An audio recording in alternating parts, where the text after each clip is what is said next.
kay lingkuran man to. Bisan kinsa nga makatong ila kanako sa atubangan sa mga tao, ilhon ko usab niya sa atubangan sa Dios nga mahal nga ana sa langit.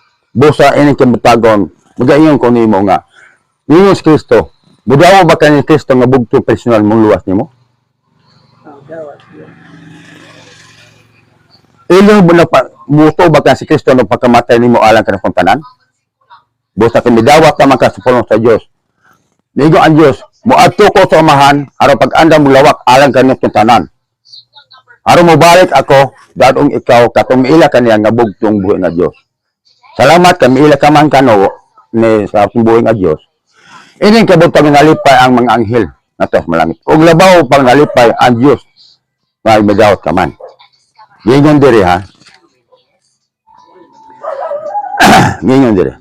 Apan ingon ko kamo. Apan ingon ko kamo nga sa adlaw sa hukom marang paunya alag sa yuta sa Sodoma kay kanimo. Mas maayo pa may dawat ang tao kasa mo dawat.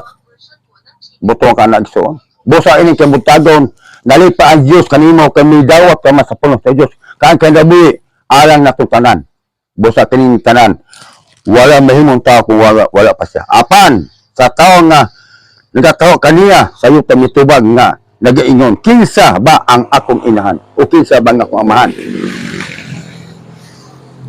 Busa lakto pagka-istorya ang tawala mahimo og wa pa ang buhi nga Dios o sa iyang mga tinunan gisulti si Jesus nga nag-ingon kun adunay buot mosulod kanako kinahanglan magdumili siya sa iyang kagalingon o magpasaan siya sa iyang cross.